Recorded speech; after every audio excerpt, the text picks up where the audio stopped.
Well, hello, everybody. Good morning, good afternoon, good evening, wherever you are in the world. This is going to be an interesting live stream. You join us on what is going to be, for the first time in many, many years, a solo live stream. Yes, I'm here by myself, at least at the beginning of this live stream, to guide you through what is our Tuesday channel audit, channel review, live stream audit. I forgot what I was going to say then, but it came back to me at the last minute. I am your host, Rob, and I am what I describe myself as a passionate YouTube educator. That doesn't mean I'm an expert or a guru. I'm a guide, a facilitator, a motivator. I want to get you hyped about your YouTube channel and the impact you can make positively on your audience, because we know that YouTube is hard. It's also frustrating. It's also lonely. But at the same time, you here as a collective community can all join together and get us through this YouTube journey and take us to the next milestones, wherever we are, be it us getting towards a couple of million subscribers, or you with your very first subscriber, or going after your gold play button, or getting monetized. Whatever it is, we are here together today. So yeah, as it is a solo live stream today, I'm probably going to need your help at certain times. Whatever it is, let me know if the audio is working or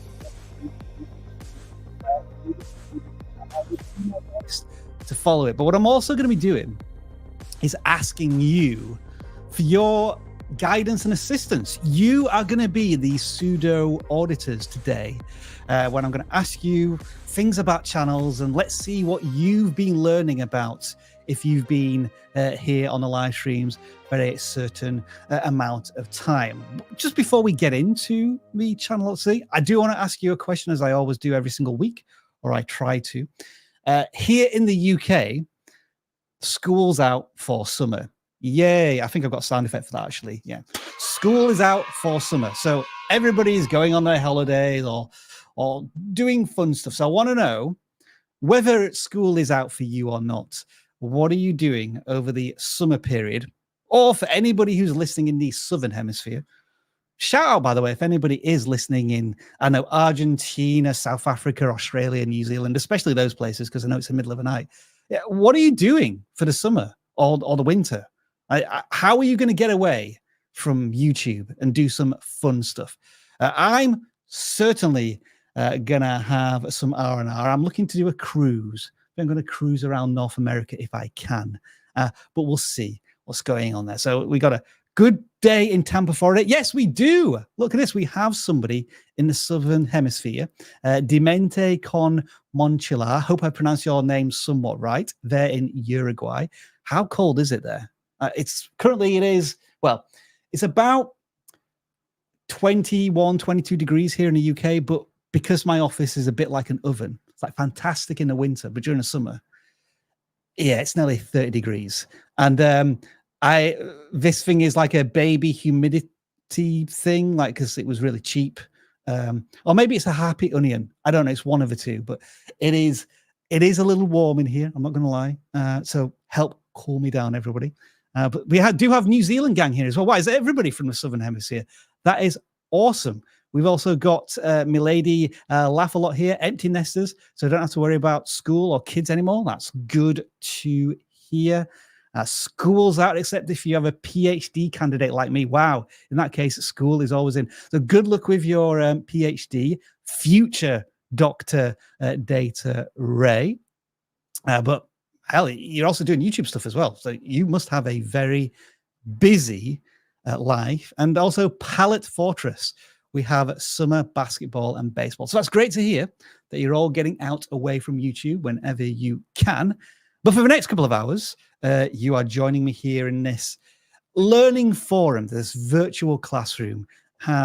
We talk about the strengths and weaknesses, the potentials and the things to avoid from certain channels. And we're going to do this collectively as a community. But just to make sure that you're all onboarded, it's my word for what's about to come in this 40-second introductory video to teach you how this live stream works. This is your weekly YouTube channel audit live stream. All you need to do is use the correct link in the description, fill out the form, and we'll consider your channel for review. That's right, channel reviews are free, but you can send us a super chat and watch us discuss your question live on air. If you submit your channel for review, expect the following. We will share with you our knowledge, experience, and passion as fellow YouTube creators. I want to give a massive shout out and thanks to our moderators who do an awesome job every single live stream. And that's your onboarding done. What channels have you brought us this week?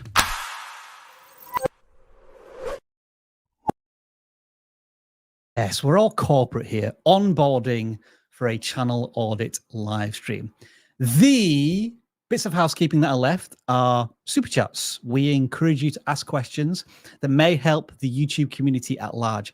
Try not to specify certain things about your channel because during super chats, we won't be looking at your channel. So it's hard to talk about, your click-through rate or how many subscribers you have and if that is good progress. And those are things that are really difficult to answer, but we do encourage super chats. The sooner, the better, because it can get a little hectic in the second hour if we're still trying to answer super chats. And it's kind of a disclaimer. This live stream is somewhat a victim of its own success in that we get hundreds and hundreds of submissions, probably about 1,000 channel submissions every single week. And we can't audit all of them. But it's not necessarily about auditing your channel, meaning you get a shout out. You're not going to build an audience from this channel audit in the sense of people seeing your channel and wanting to subscribe. Your channel is used as a canvas for conversation, advice, strategy, and inspiration. So yes, it's fantastic if your channel does get selected. There is a relatively slim chance that's going to happen. I'm not going to lie about that. So you're watching this live stream with your thinking cap on. How does what Rob is talking about relate to my channel, and how do I apply these things that I'm learning about general YouTube guidance and advice that can be applied to my channel? So try and think along those lines, because as I say, with 1,000 channel submissions every single week in 2 hours, it is a bit of a struggle to get them all done. I've been doing this now, and I kind of just want to go back to this for a second. It's a question really. Has anybody ever experienced this live stream with just myself? Because for the first 6 months of doing this at vidIQ, which is all the way back in 2017, I did solo channel audits, 2 hours every week. And I'm just curious if anybody is still here from around that time. I mean, wow, if you are. If you are, then I'm a bit worried that you haven't really picked up the skills and the experience to maybe move on from these channel audits. But hey, I would love to know what is the longest serving live streamer in this live stream right now. Anyway, you probably think I'm waffling, and that is somewhat correct. But now let's get on to some channel audits. And thank you, our amazing community manager, Victoria, is now handling some of the messages in the chat. Thank you for doing that, Victoria. Try and bring up any of relevance, and I will do my best to answer them as they come up during the stream. But I think it is now time to audit the first channel. And this is typically the first channel that's submitted in the forms every single week. And it is a non-gaming channel, and they go by the name of DempseyJ Illustrations. And to introduce that channel to you, they have approaching 7,500 subscribers, and they have 555 videos, a nice round number there. So they have been at this YouTube gig for a while now with some experience and what looks to be from certainly the subscriber count. We'll have a look at the view count as well. Nearly 500,000 views with some success. So the first question I'm going to ask you all as a team here is, what do you think this channel is about? And if it becomes obvious because you read in the about section, then how strongly is that focus communicated in the thumbnails and the titles, the packaging of the content? Because what I can see in the description here is that they are a home of speed painting with stories. So combining, I guess, two different styles of YouTube content, which is always an interesting opportunity. Taking two things that are well known on the platform and merging them together to create something almost a little new and creating their own space in the YouTube space. And if that is the case, my question to you is, do the thumbnails and the titles really strongly evoke that? I would say in the titles, they do, in a sense that they are describing, in parentheses, sometimes original story and speed painting, so on and so forth. But typically the title is the second thing that a viewer will see. So do you get that message in the thumbnails? And another question would be, does the thumbnail make you stop scrolling? Because as I'm looking at these thumbnails a little bit, I am, of course, seeing the unique original visuals, but I am sometimes left a little longing in what exactly this video may be about, because the title tells me it's a story, but it doesn't necessarily tell me specifically what the story might be about or an interesting aspect of this. And then certainly on some of the thumbnails, we just have a predominant character and some text that maybe does add something or doesn't. I don't know. Again, I'd love you to all be the judge of that. Are these thumbnails and titles making you want to click on these? Because I'm not sure if I'm getting a strong enough curiosity to click on these thumbnails. And what I'm going to do now, I think, is just click on one of these videos very quickly. They stand out, but I'm having a hard time processing it. And I kind of agree with that in the sense that, technically speaking, these are good drawings. I don't think we could deny that. But beyond the technical quality of a drawing, does it deliver enough of a tease of a story? And I'm not sure they do. But again, I'd love the community to keep sharing their thoughts. But I'm going to click on one of these videos just to get an idea of what the first 10 seconds is. I'm not 100% sure how I managed to get away from that god of torture. Even managed to deal with massive injury to it. Okay. I'm hoping you can hear all of this, by the way. Do let me know if you can't. I think I've set up my speaker to hear this. Find somewhere to rest and recover. It is at full volume. I don't know about you, but this sounds a little quiet. Let's check my stats. Huh? And another thing I would also suggest is if it's just voice narration, is that a way to gain experience? the audio could be, I guess, a little clearer, like a better microphone, perhaps. How did that happen? It's dead. Because if the narrative is going throughout the video, did it die from the wounds I gave it? That must be it. I feel as if it needs a bit more. Be completed. I think I need to take time to recap all the. So there's definitely a story being narrated throughout the entire video, which I can hear here. Got it. And I kill it or get away. And I guess they're doing, is this an individual? I need to pay more attention. So I think for a certain period of the video, they draw a character, which then comes to a conclusion, and then they move on to another part of a story with a new character. And is that the finished product in the top left-hand corner? Is it attacking? Is tail and shoulder? Or they're drawing a character based off of this image at the top? Don't tell me, are there ever sea creatures down here?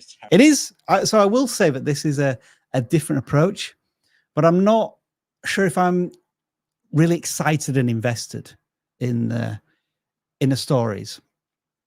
And I'm going to shift to the most popular ones now. And I think one of the challenges might be for this creator, as with many artists, is that it can be difficult for an audience to get invested in original IP, intellectual property, your own stories, your own characters. Whereas the most popular videos are of more well-known or existing intellectual property. Marvel, for example, I certainly recognize them, and I believe that Ben 10 is also here, Godzilla, My Hero Academia. I think that is also an anime or cartoon. Apologies if I'm describing that incorrectly, but I did a quick search to confirm that such a thing exists. So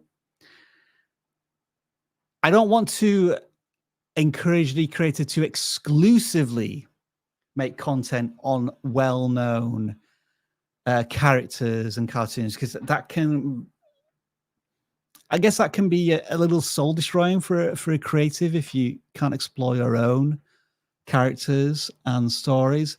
But at the same time, it's more immediately accessible to an audience. So maybe fitting in more of these, I guess, reinterpretations of characters, well-known characters for your own stories, will be something to explore. Because otherwise, I feel as if you're going to find yourself somewhat stuck in this viewer size of generally under 1,000 views. Whereas if you cover something that is a little more well-known, X-Men and Dungeons and Dragons here, that gets over 1,000 views. So again, there's that immediacy and connection to the audience that they can take into account. I think one more thing I did notice as well, though, which is encouraging, is the audience really does enjoy your content. You get some, for 225 views, 26 comments is a pretty good return on that investment in terms of the community. So I would encourage that interaction as well. Maybe you can involve the audience a little bit more by asking them questions here and there. But yeah, generally your thoughts are well appreciated. Yeah, good thing here as well. Okay, so we're just getting a message here from Dempsey. I've got a well-known one coming out this week, trying to find that balance between popular stuff and the original stuff. Yeah, it's a balance. You're right. I don't want you to go all the way down the route of just popular comics and characters and whatnot. I've been saying this for months at this point as well, but Deadpool versus Wolverine, that has been an opportunity that's been coming for a long time for creators, and maybe something published in the last week might have been an idea. And Tink MBG says, I love how he does different art styles. Most channels I know stick to one style, so that's interesting as well. That could also be a challenge, though, because it's like playing different video games. Maybe your audience is interested in the same art style, so that's something else to consider as well. But only the creator is going to know this by separating their content into different buckets and saying, well, this content is about a certain hero or character and it's drawn in a certain style, whereas this is drawn in a different style. It has a slightly different story, narrative, and so on. But this is a clear sign of a creator who's really passionate about their love of illustrating, and they want to share that on YouTube. And they're going to continue to do that because they're 500 videos into this. So DempseyJ Illustrations, good work there. And I hope some of the questions and considerations that I've put to you are useful, as well as what the community's contributed as well. That is our first channel that's submitted this week, DempseyJ Illustrations. And you're also a mod as well. Hey, so that's cool. Didn't even know that, but you're doing, as I said in the onboarding, thank you very much for the time and effort you put in every single week. Next channel we're going to audit here then is Trendy. And this channel has a lot less videos, 33 in total. They've also got some shorts here. But I'll focus on the long form videos to begin with, at least. And for a channel with essentially, 6 videos and 1,500 subscribers, that is pretty encouraging, if I don't mind saying so myself. And again, I'm going to ask you this question about this channel. Can you figure out what this channel is about in about 5 to 10 seconds?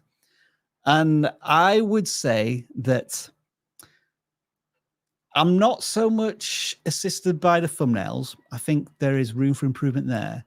But I immediately get the idea of a channel from the titles, which is playing a certain game and almost trying to break the rules or do challenges which circumvent how it should be played. For example, we played Mobile Legends without using our ultimates. I assume ultimates are an imperative part of the game. And so you're creating a barrier, an obstacle, and that's going to create an intrigue and a challenge that the viewer is going to be interested in. Is a MOBA, what is that? I don't know, without a map even playable? Again, I don't know the jargon of that, but it seems to me, again, like most video games, which are kind of sandbox, are unplayable without a map, and you're going to try and do it with that. I'm also just going to click on one of these videos here. We'll start with a hook of this one, which is we played Mobile Legends without using our ultimates. Ultimate, the most important skill of any hero. So I'm just going to remove it. Well, that is a pretty concise, efficient, perfect hook for me. They say that this trait ability is one of the most important things in the game, so I'm just going to remove it. And that's kind of got me intrigued and hooked already. So I don't think I need to watch any more of a video at this point, other than to say you would have pulled in any fan of League of Legends almost immediately. I think this is a game that's being played. No, sorry, Mobile Legends. So in terms of the ideas that the creator is coming up with, I think they're fantastic. Absolutely fantastic. No complaints. Continue to dive into these ideas that circumvents the way the game should be normally played. As I said, I think the thumbnails could do with a bit more work. I'm looking at this one in particular, in that we have the text can't move, but I'm wondering if there's a way to emphasize this joystick here a little bit more. Maybe you can highlight it, or you can darken the image around it, or there's some way to show that this character just can't move. That could be useful. But again, because you're at the very beginning of your YouTube journey, the thumbnails are functional. And I think what you're using best at the moment is text. The text is really good. Usually we would complain about red text on thumbnails, but because you're using a predominantly dark or black background, it means that it's relatively easy to read. And the contrast between the white and the red is pretty good as well. It's more the imagery. I guess this one here perhaps is a little ambiguous. I'm not entirely sure what you're trying to show me here. I played Julian and Roger without using my ultimate. So I guess you're trying to remove these icons would represent the ultimates. But I think one of the problems here is the thumbnail is very flat. So every element of his thumbnail is kind of in focus and to the foreground. The text, the characters, it's kind of no background or things that I should be looking at in a secondary sense. So I'm having to look at about 7 different elements there all at once. But again, as I say, for a new channel to have 1,500 subscribers and to already have videos, a gaming channel as well, already having views of tens of thousands, you've got the idea nailed on. Even a banner with a name of a game or something would help. I think eventually you have to try. I guess the question back to you as a community is that, let's say you see a video on the homepage, browse. How often do you watch a video from a creator and think, oh, that's really cool, but I want to go to their channel to check what they're about, and I'm going to do that through the channel banner? Don't get me wrong. I think eventually all channels should have a channel banner to create their value proposition. But I don't think this channel needs to worry about the small stuff like that at the moment. I think they should be focusing on just getting out more content, because they're creating content at a regular cadence, 2-3 videos a week, and they are crushing it. And I wouldn't want them to waste time on a channel banner at this point. But eventually. Yeah, so let's have a look at the shorts very quickly. The titles here, some of them could maybe do with a bit of work, too long. Again, how important is the title in shorts? From a personal point of view, they can be quite important because we get a lot of our views from browse and search. So the viewer is seeing the packaging before they click on the short. So maybe a bit more effort put into some of these. Like, you do have a few more characters to play with.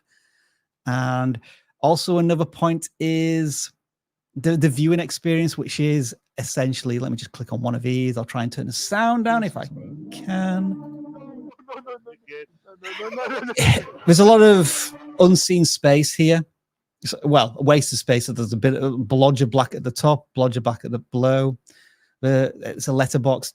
Is there any way that you can improve this a little bit by, you know, really zooming in on the character when you need to and filling the screen? Those might be some editing techniques. But again, I don't want to put you off the content that you're doing because it's really working right now. So any gaming channels here who are looking for inspiration, I think Trendy is a really good example of taking ideas that can be used anywhere on YouTube, which is kind of creating curiosity and challenges, like cognitive dissonance, in the sense that you're supposed to do something this way, but I'm going to play the game in a totally different way. And that's going to make you wonder if it's even possible. That kind of logic and idea can be applied to all sorts of genres outside of gaming as well. So really good example here of a channel that's already doing really well, and hopefully you're close to monetization and watch hours if you haven't got there already. You know what? Even though I am by myself and I just want to check something. Yes, we are live. Usually I forget to turn that on, but I have turned it on today. I want to ask you, self-indulgent Rob Wilson Gaming Corner, what games have you been playing this week? Or if you're not a video game fan, what hobby, pastime have you been partaking in to take you away from the stresses and the rigors of the YouTube world? Because I think we all need that at some point. I'll quickly tell you where I am. I think I mentioned last week that I started playing Lego City Underground, which is basically a Lego version of GTA, and I'm still really enjoying it. I'm still working through the story. But I know at some point, once I've completed the story, I've got about 300 vehicles, 300 cubes, 200 characters to collect. And that is going to keep me occupied for a very, very long time. All right, Data Ray is playing Diablo 4. I was tempted about getting that, but I heard it was very repetitive, so I didn't bother with that one. Koifish Gaming, Hollow Knight is one of the best 2D games I've ever played. I think somebody similar to Aura in terms of a platformer. Fantastic game. Highly recommend it. And what else have we got? Vicky, just keep throwing games on the chat here. And other pastimes. Roblox, NASCAR. Been playing Team Fortress 2. God, I remember playing that 20 years ago. Honkai Star Rail. I guess that's the game. Deus Ex Mankind Extinction. I played a couple of the Deus Exes, but I've never really got into it. PUBG Mobile. World of Warcraft, Season of Destiny. I remember Season of Discovery. I remember buying that again 20 years ago and playing 75 hours of it and thinking, this is just going to suck me in and I don't have the time. So I stopped playing it and I'm glad I did. But hey, if you enjoy it, keep playing it. Dance Dance Revolution. That is another flash from the past. Any non-gaming interests in the chat? Red Dead Redemption 2. I think you know my opinion of that. Kind of frontier gibberish along the same lines of Breath of the Wild. It is dull and boring, but I have downloaded it for the PSN network, so I may try it again. Chess, but is that the video game version of chess or actual chess? Do let me know. There we are. Gardening from Large Family Homestead. 2 people with gardening as well. Good to hear. Oh, and this is an interesting one. Where's it gone? It's disappeared. Sometimes the chat goes too fast. So yeah, but thank you. I was thinking the same thing, Vicky. Hey, it's Blue Pro. You are going to water parks. That is cool. And enjoy that over the summer. And Just Mike, drawing. Hey, maybe you should check out the first channel that we audited today. Let's get back into some channel audits. I know we've only done 2 channel audits so far, and we're half an hour into this. So we're going to try and speed up things here a little bit. Victoria, by the way, who is our community manager, doing a fantastic job as always, but she does have some wacky ideas. And this week she decided that what we were going to do in the Discord community. So we do have a humongous Discord community, and that is one chance and one way to get your channel audited. Ask creators to in some way or fashion, include a toothbrush in the first minute of their video. And the one who was able to do that most effectively would get a channel audit. And so this channel was able to succeed with their toothbrush like this. Welcome to Cube Chemistry, the channel where we will discuss all the elements in the periodic table and also do chemistry experiments. If you really want to see more videos like this, make sure to subscribe. The cubes on previous... And you know what I forgot to do? Because I'm an idiot. We can't see the screen. Yes, I just realized that myself. So I'm going to have to rewind and do that again. I don't know if you heard that, but I'm going to play it again. Via another chemical reaction. I'm such a fool. Welcome to Cube Chemistry, the channel where we will discuss all the elements in the periodic table and also do chemistry experiments.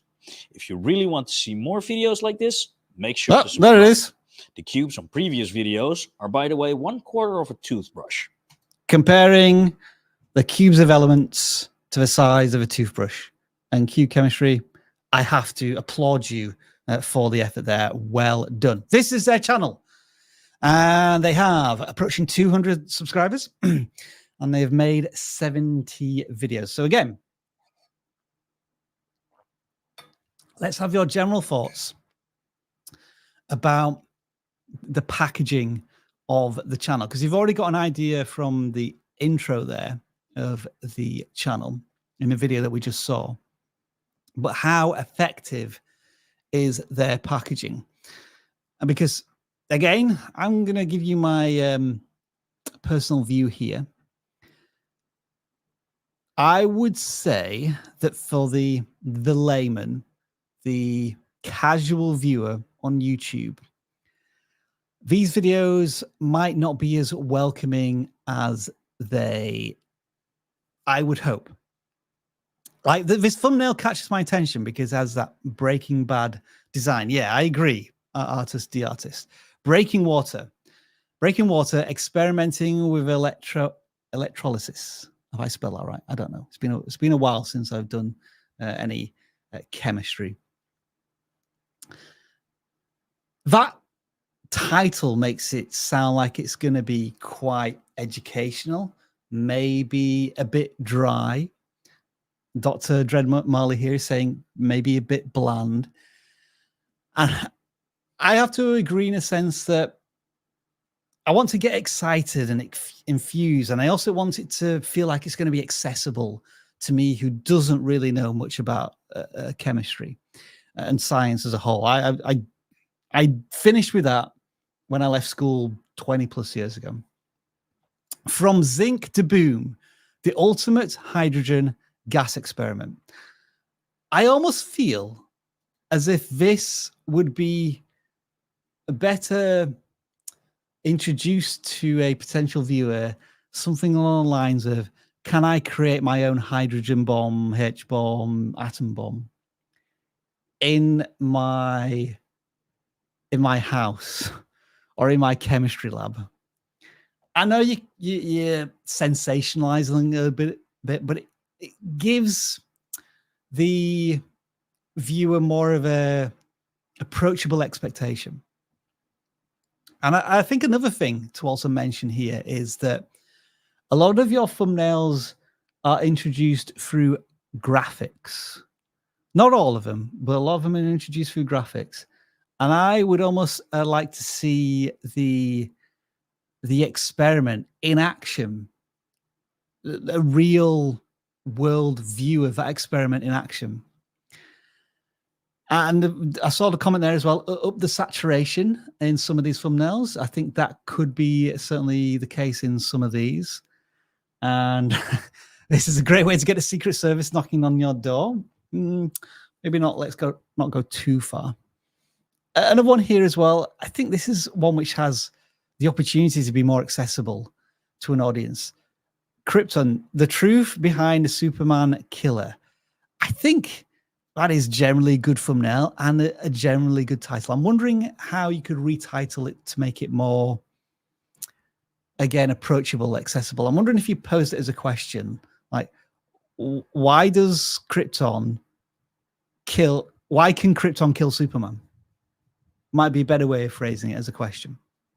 Or what would happen if Superman held this block of Krypton. And that might be another way to create a curiosity. Like you're setting up the story there, and that could be somehow delivered on in the hook. Now, it could be that as a creator, you don't want to, I'm putting this in quotation marks, simplify your content. And that is perfectly fine. I can understand that. You want to appeal to a particular niche of audience and have them enjoy the content. And that is cool. But what you lose or sacrifice there is the accessibility of the content. And I feel as if certainly in the packaging, that might be the case. So something to consider there as we go forward. I was wrong and wasted perfectly good copper. Again, from a layman, why should I care about this? I don't have a strong enough desire to know why you wasted some copper. It must have been for some experiment, right? Is that the better angle for the packaging? But anyway, I think we're getting the kind of vibe here of what the creator may want to try here, which is more friendly, welcoming, easy to digest packaging in their contents. Trey Lester says, I'm having a hard time figuring out who the target audience is. I think you should focus on either students or chemists, or make it where you explain cool chemistry things to a layman. So there's 3 potential target audiences there, which I think is a great way to start building an audience avatar, which we spoke about previously. So thanks again. Some great suggestions there, and really constructive as well from the community. That is well appreciated. Moving on then to the next channel, we're going to take a look at Connor Does Rugby. They have 5,000 subscribers from less than 100 videos, which is phenomenal work. Well done for what I would describe as a somewhat niche sports. Maybe you'll take offense to that, but I'm thinking that the S tier sports are soccer, baseball, American football, baseball.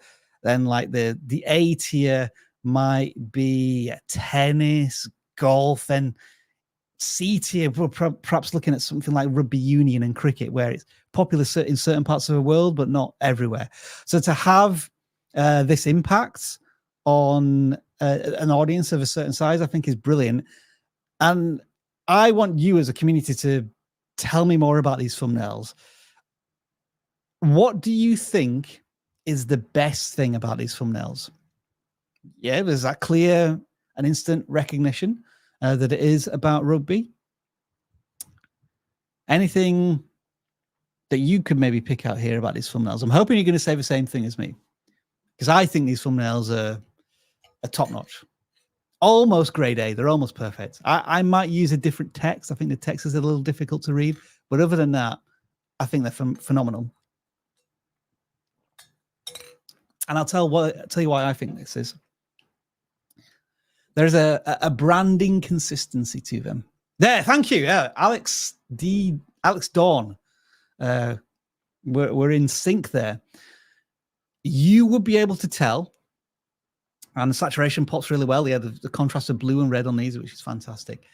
You would be able to tell on the homepage when Connor Does Rugby, when he posts a new thumbnail, you'll instantly be able to recognize that thumbnail. And if you're a fan of a channel, it now almost becomes immaterial what the video is about. If you have that brand recognition and you like their content, you're just going to click on the video. And this creator makes it very easy for regular viewers to follow the content, which is brilliant. As somebody mentioned that the thumbnails are layered, and I would agree with that to a certain extent. We've got, I guess we should be having 3 layers here, which is the main characters elements, then the text, and then the background. So 3 layers in some of these.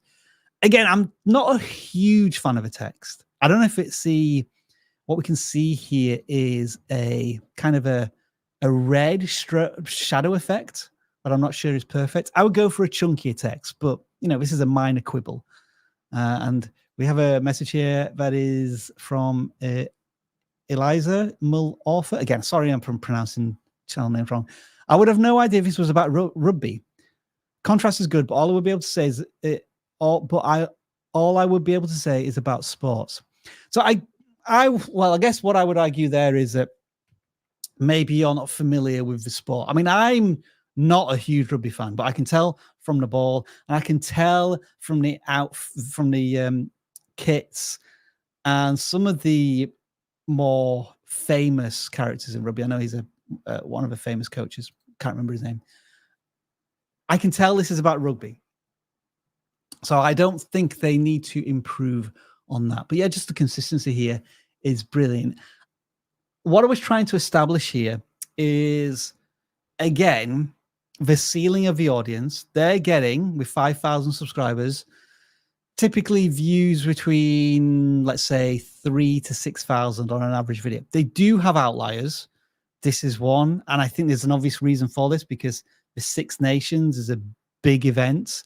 So they can really hang on to this. But they also have other outliers when they're kind of doing history and documentaries, the most miserable coaching tenure in rugby history. I think that's a really intriguing title. And I did a quick search for rugby union.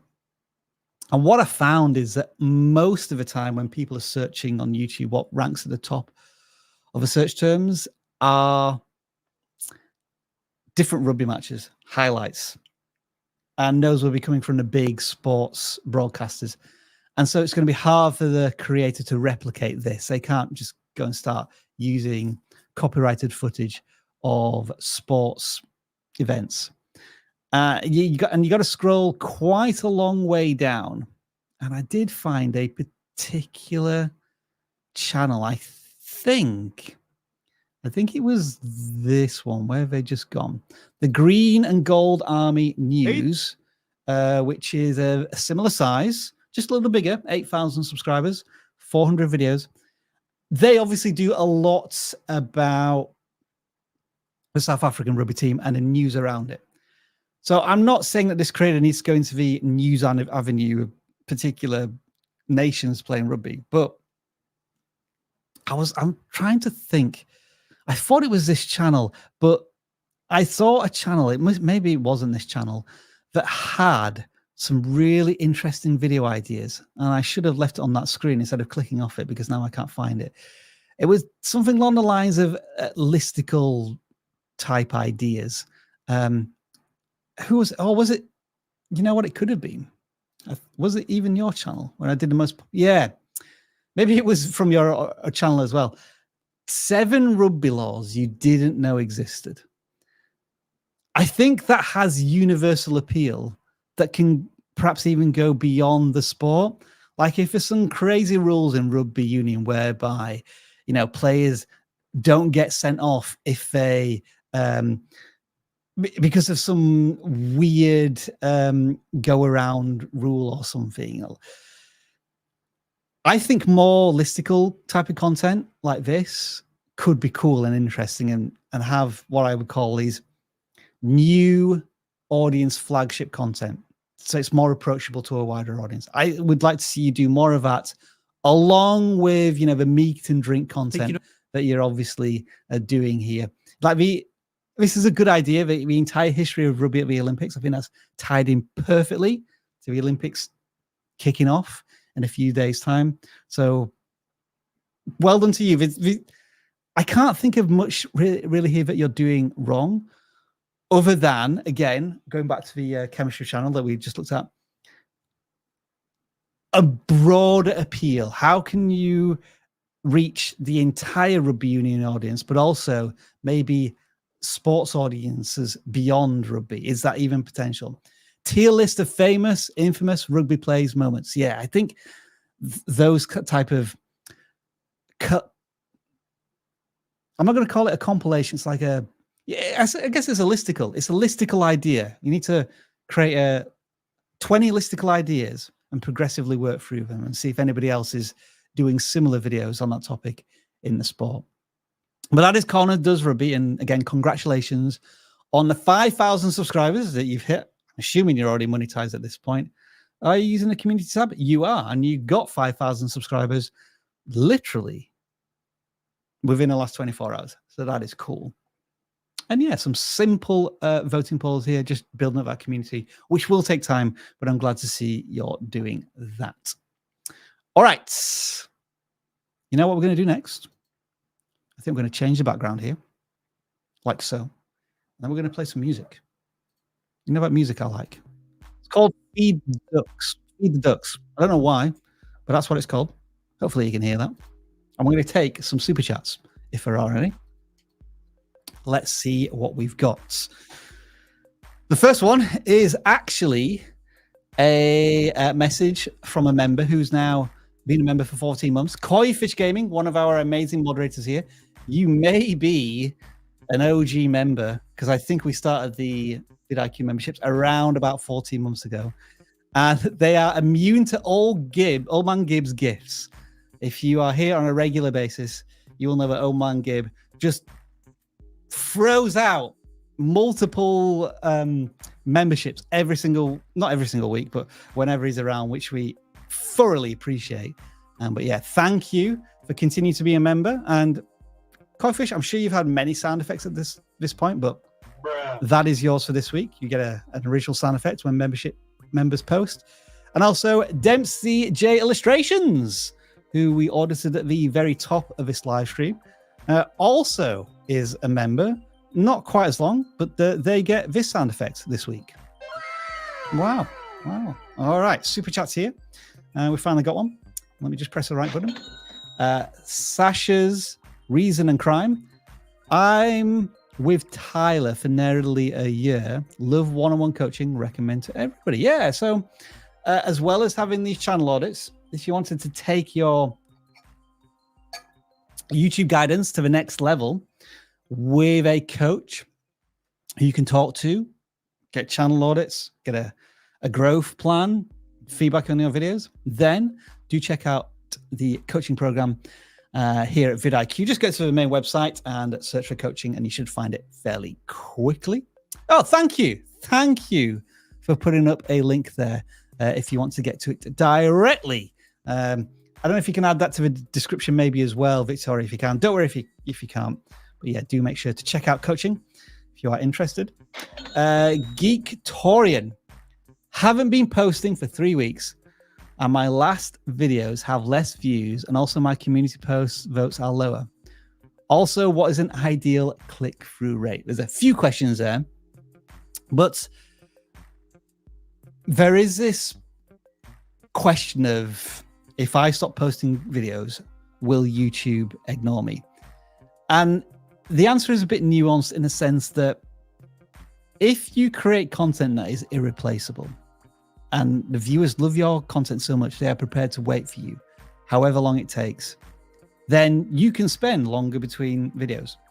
However, if you are in a very competitive niche on YouTube and there's videos coming out all of the time from many different creators, then it is possible that if you take a gap, if you take a leave of absence, and your content isn't like totally unique, then viewers will naturally find content to replace you. And then the algorithm is going to follow that viewer's watch history. So that is something to take into account. And sometimes it's good to just let your viewers know that you might be taking a break, but you'll be back soon. And once you get back into a regular cadence, you should see the audience eventually return if the content is still of good quality. The ideal click-through rate question is impossible to answer because it's different for everyone. Essentially, benchmark your own click-through rate at certain points, whether it's an hour after the video's live, 24 hours, 72 hours, so on, and then see how you compare against yourself. Because a good click-through rate for us, which is about 8 or 9%, might be a terrible click rate for you because you typically get 12 or 14%. Again, that is influenced very much by the niche that you're in. And we have a super chat here from Jeep Psychology 101. Oh, wow, here we go. Celebration for you there. Just signed up for live coaching, off work for a month, going to be pushing hard to monetize. That is awesome, Jeep Psychology. Great to know, and thank you again for putting up that link. If you want your own coach, then do make sure to take that opportunity here at vidIQ. We are the most competitively priced coaching system, I would say, in the YouTube industry. And we have some of the best coaches here with non-stop success stories from our creators. And you'll see some of them if you visit the page link that you saw a little earlier on. Okay, we have, let's just one more here. One more super chat. 9 finger wrenching. Sorry, it's not a super chat, it's a member message. Rob, thanks for the email. Congratulations, 200,000 views. Now, what is 9 finger wrenching going on here? This is a beautiful segue to this thing here, whereby if I click at the very top here, can you see this little trophy here? It shows you all of the achievements that your channel has recently got. And we hit 1.9 million subscribers less than 2 weeks ago. So yeah, first of all, thank you for supporting us on our own YouTube journey and to help you as creators reach your goals. Now, one of the things we can do here is just click on this and we can share this certificate through socials. And as it says in the message, we are chasing down the Ford Motor Company that have, I think, 2.2 million subscribers, and we want to overtake them at some point. What I encourage you to do in the next 30 minutes is, if I just put this graphic on screen here, this QR code, you can scan it, or you can use the link at the very top of this live stream to download vidIQ. If you've already downloaded it, brilliant, because you can do this straight away. I want you to share your latest milestones on Twitter/X/whatever Elon wants to call it today. Because yes, as you can see here, I after this live stream, I sit down and I check my notifications. It says I have 33,722 certificates that I need to email out. And so I do that every single day. So you will get a personalized email from me celebrating your latest milestone. Or maybe it's automated. I don't know. You'll have to find out. But I want you to share that milestone on Twitter through this hashtag. This is the important bit. Hashtag vidIQ milestones. And so what I should hopefully be able to do in around about half an hour is click latest, and we'll see some new achievements here that I can call out during the next round of super chats if we have any. So share them now. And if you do want to shout out, celebrate your milestone, then let's do that if we can. But for now, I think you'll probably want to get back to channel audits. And the next one is another competition winner. We run so many competitions every single week here at vidIQ, and this comes from, again, Twitter, so make sure to follow us, because not every single week, but most weeks, we have some sort of competition that will win you a channel audit. And this week, we had a thumbnail audit contest, and the best thumbnail, as voted by the audience, would get a channel audit.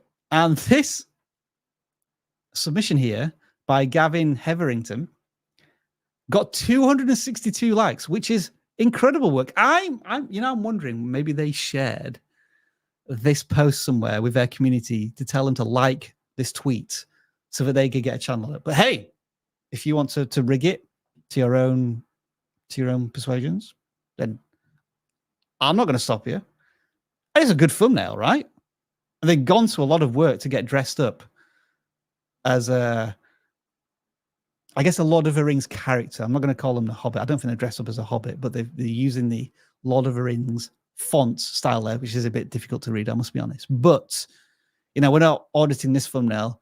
This was the thumbnail that was most liked. And so we audit their channel, which is called Gavin Reads It All. And we are progressively climbing up.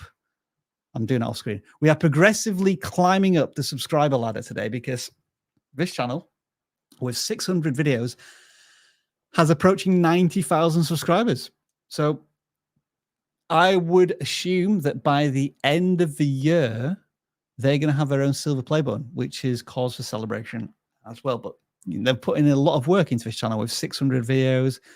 And, they are probably one of the OG content, well, not OG content creators, but OG YouTube users, having been on the platform since 2006. This makes me wonder how old is their oldest video.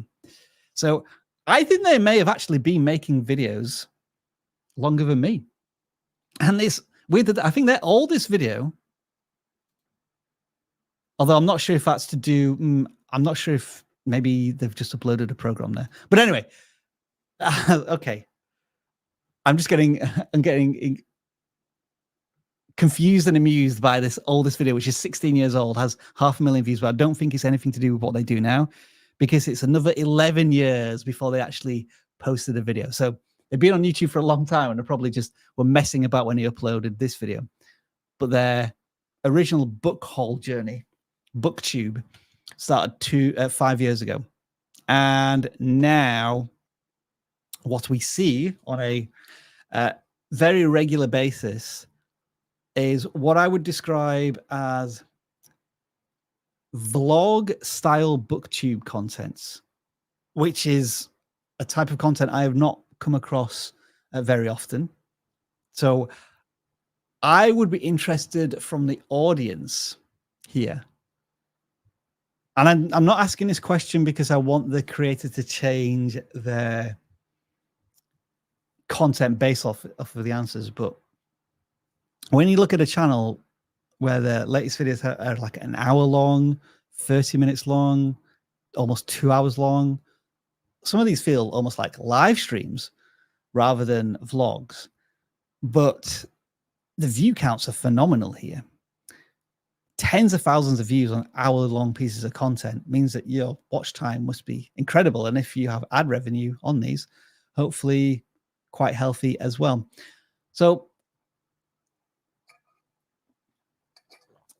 the one thought I have here is, maybe you're already doing this, but I would be intrigued to know what your typical average view duration is on these long videos, and then try and identify any weak parts of these long form videos if people are dropping off significantly. Because let's say in the first 10 minutes, if you lose 10-20% of your audience at a certain point in a video, then you've lost them for that next 40 minutes.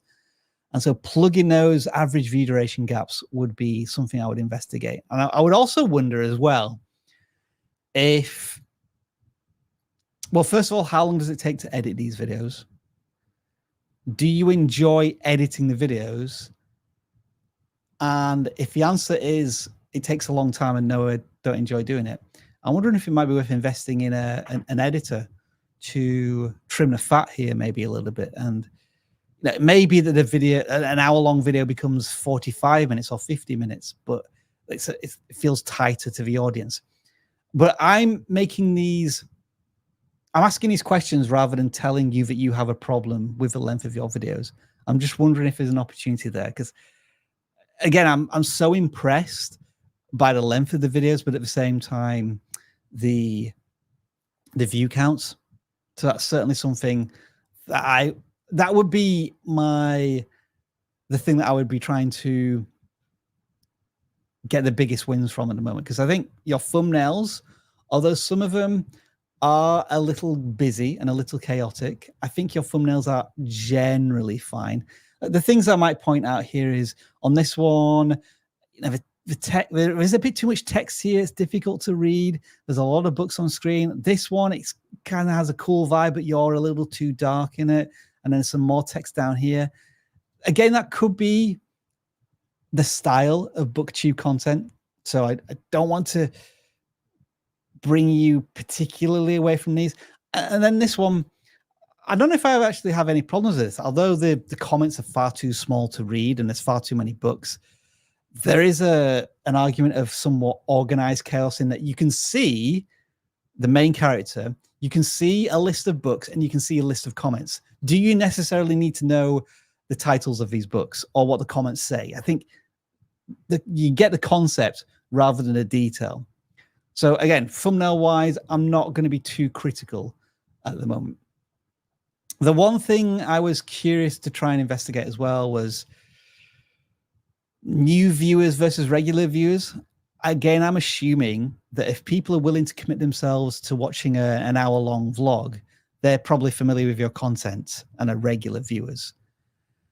And so I'm wondering if there is some more accessible content that may be worth investigating. And to have a bit of a look into this, I did use vidIQ's outlier tool, which again, you can get as part of our tool set. And I didn't know what to search for specifically, so I did just do a search for BookTube, which might be a bit too broad, but I did lower the subscriber count to 100,000 or less. So these are channels that are in a similar size to you.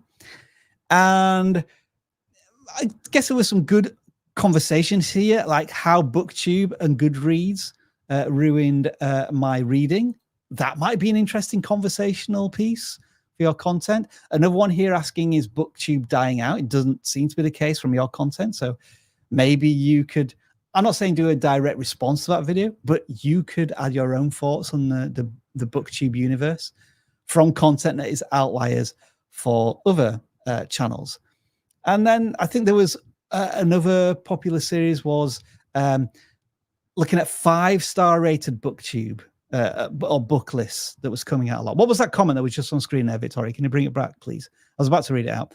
I see this trend of 12-hour videos that are replacing YouTube playlists since YouTube remembers where you pause. Yeah, that's an interesting one as well. I'm wondering, you know, there's two ways to go about this. There's an interesting conversation, the other side of the aspect here. I was talking about maybe you can edit your videos down to be a little tighter. But I'm wondering if, especially this Summerween vlog, I think once it comes to a conclusion, you could put all of these Summerween vlogs into one video, which be what, 3-4 hours long, and then that could be like the ultimate Summerween vlog. And the idea of that is, because I know a lot of creators panic about this, like you're saying, oh, I'm just putting the same content on my channel, aren't my regular viewers going to get annoyed? Chances are your regular viewers have not seen everything in that series, so they'll be probably happy to watch through it. And as the commenter just said there, the video pauses where they left off, so they can watch it in multiple sessions. And the idea of a video is it's trying to reach a brand new audience, because in terms of, I'm going to do myself full screen here for a second. In terms of a BookTube audience, Gavin Reads It All has probably so far hit, you know, that amount of the target audience, whereas there is a potential target audience that's this big, and your videos haven't hit that audience yet. So to have that big, epic video that appeals to that audience can be a strategy. We've seen it succeed many times before. So those are my general observations and conversation around Gavin Reads It All. I will wish you congratulations and good luck in reaching 100,000 subscribers. Something pretty cool to put on your bookshelf when it arrives. And I'm guessing you're going to hit that in 2 to 3 months' time. So congratulations in advance. And that, I think, brings to a conclusion the pre-selected channels that we picked this week. So you now know what happens, or some of you do. Oh, I brought it on a little too early. Hang on. I've got to fix myself here. I brought it on a little too early. Some of you know what this is, but we've got to have the introduction, right? Yeah. Dum, dum, dum.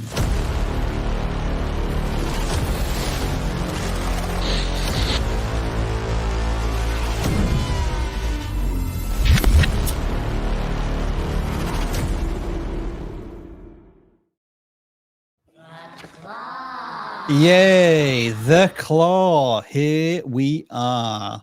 Not Claudia. We do not welcome Claudia into the live streams when I am the host, because she is slow and grumpy and doesn't often work. But when Dan returns, Claudia will return as well. Here's what happens. We have some numbers here, and we marry them up to the forms. So in the form that we can see 428 submissions, and somebody is feeling lucky today. Is that going to happen for them? I don't know. What happens is we pick a random number with the sound effect, And then we take that number, we put it into a form, and we audit channel 289. And we don't know what channel 289 is. I can see that they're called Wacky, and they're an automotive review channel, which is cool. And so I have to, on very first impressions, start auditing this channel. And you're going to do the same thing. So I welcome your comments. And you know what? Hang on. I need to check something here. Is that right? 2 subscribers, yeah. All right. So first of all, welcome to YouTube, Wacky. They do have a channel banner, but I would check the spelling there because I don't think that is correct. I want you as a community here to suggest 3 things that this channel should start focusing on going forward for this channel.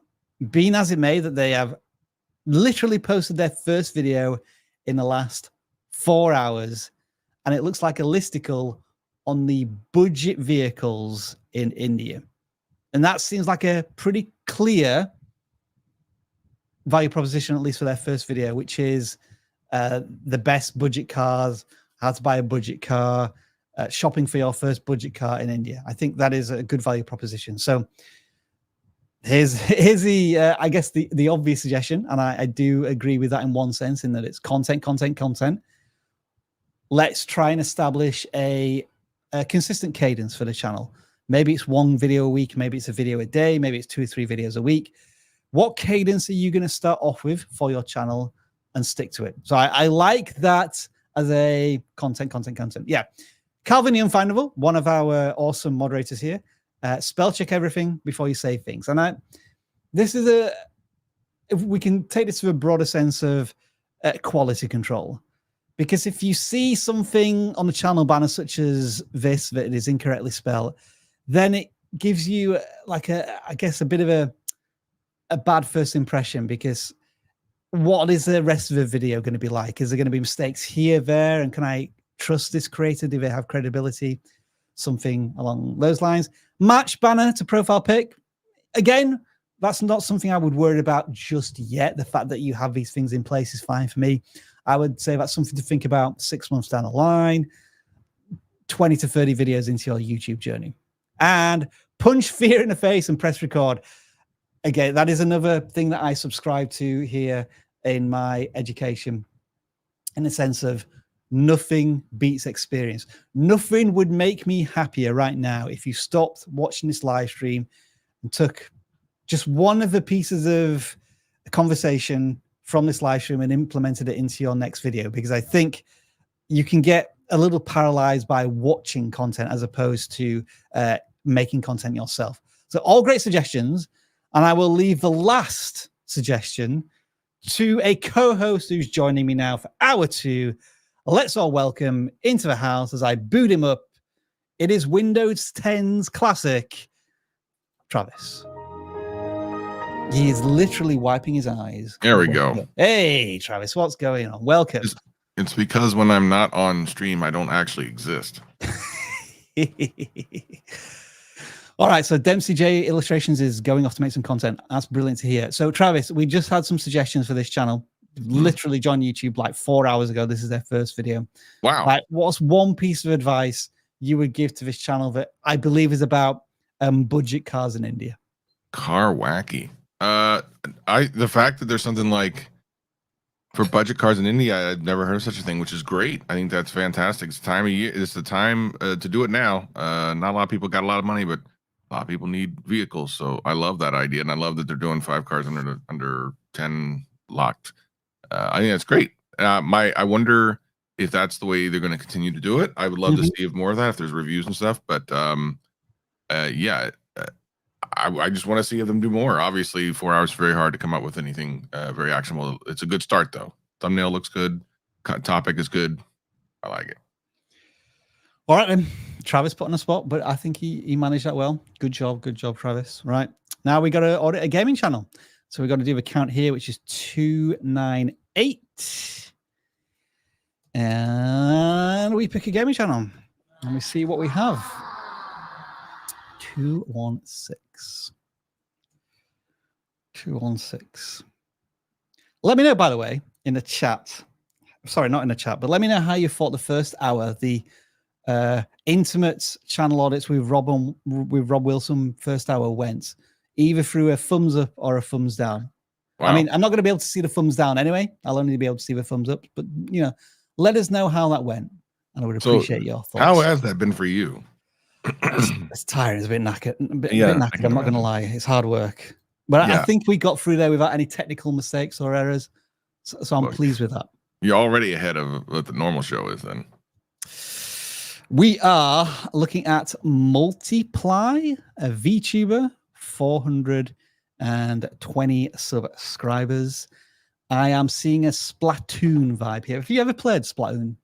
No, I'm aware of what it is. Yeah. But no, I've not played it. So I guess what I'm going to do is take a bit of a verbal break here, and you can just introduce us to this channel. And again, yeah, let us know the comments, because now there's two of us on, we can probably lean into even more comments. But Travis, what do you think of this one? All right, so the latest one obviously is Splatoon based. I'm unsure about like some of these other ones. Because the only thing I'm aware of with Splatoon is like the person shooting looks like a paint gun or something around. I'm not familiar with some of these other thumbnails. They're not familiar to me, I should say. Doesn't mean they're not good, but they certainly look like it's from whatever the game would be. They all look like they're from the same game. But again, when it comes to what I'm aware of Splatoon, I'm just not familiar with it. Having said that, some of these, I would say, like the one with the green person in the bottom right-hand corner, and there's like text. The problem with something like that is if there's something being said there, this one, there's something being said there. When it's in a smaller format, you can't read whatever's being said there, and it seems like the person made sure that moment was captured because they wanted you to read what was in the speech bubble. Well, if I can't read the speech bubble, then there's kind of no point. I like the ones with bigger images, like these last couple ones with the palette things. Those are cool. Yeah, I like them. Yeah, so all that stuff makes sense. But I'm unsure, beside from the fact that it's about Splatoon, like what is the specific value prop about? We the first gaming channel I audited today, is it still here? What was it called? This one. I very clearly understood what the channel was about, like within 10 seconds, and it was how to play a particular game in an unusual way, which was to not use attributes which I'm supposed to use in the game, or I can't move on this map, or I'm going to play this game without a map. All of these things were very clear in the titles very quickly. But if we then go back to this hero channel that we're looking at now, as you say, I'm getting a bit of a let's play vibe on some of these, and that's because of the simple titling strategy, diagonal color rush challenge, and it's an hour-long video. So, and this is a video on demand, so it's not a live stream. So I'm wondering if this creator is just taking their content from maybe Twitch and uploading it to YouTube, or it's a live stream that was then uploaded to YouTube without any editing. And as you say, is this just a challenge? Is this just me playing the game and certain events in the game, or is it updates, or is it strategy and tactics? And we know what the game is. We know clearly which game it is and how you're going to deliver it through a VTuber experience. But then we don't necessarily have the intrinsic value of every video, I think, yet. Yeah, like there's what is it? Splatoon Splatfest 17 announcement, same old versus bucket list versus, like, that sounds like it's something for someone who's been watching for a while and understands what's going on there. But there's substantially more people who have never seen this, so they're all automatically not going to know what the heck's going on. If you want to be discovered, you have to have discoverable content. And the thing is that the content itself might be good. It might actually be really good, but there's no way to know unless we're going to click it. And if we aren't going to click it because we're confused by the title, or we're like, oh, that's for people who watch it all the time, then you're never going to find out, how good your videos can be. I think there's two videos here which have a bit more intent, in that they were actually reacting, giving their unique thoughts and opinions on some sort of event. And that was 8 minutes long. That did pretty well. And then another one here, which is, I guess, Spectrum Obligato. you're doing a comparison between a Splatoon 3 and another game, or like a DLC or something. So again, that feels a bit more directed. Like there's a certain intention in the video here, which maybe the viewers are picking up on a little bit more. And of course, the videos are shorter, so it might be worth investigating that a little bit more. Like less of the long form let's plays and just uploading them, and more of these well edited, well thought out videos would be an approach for the channel. Agreed. All right. Oh, I've just noticed. Look, I didn't plan that, but what happened? We're look at that. 9, 10, 9, 9, 19, 1, Nice. 0. Ding, ding, ding, ding, ding. Million, thousand. Yeah. Almost at 2. What are we doing for 2 million? Like, are we doing? I think what are we doing? I'm probably going to buy another wrestling belt. That'll be the first thing I do. A Lambo. We'll do a live stream, I think, as long as it's not in the middle of the night, leading up to 2 million. But the prediction for me, Travis, is that I don't think we can get there until the beginning of December, maybe the end of November. So we've still got a few months to wait, unless, of course, you help us expedite that. Definitely. I don't know how I would do that, but yeah, sure. Subscribe, unsubscribe, and subscribe again. No, that's we can. work, isn't it? Don't do that. All right, let's pick another channel. 414 this time. And EmpowerVision Stories. They have 3,800 subscribers. Nice. And I have my not is suspicion's the right word? My thoughts coming into this.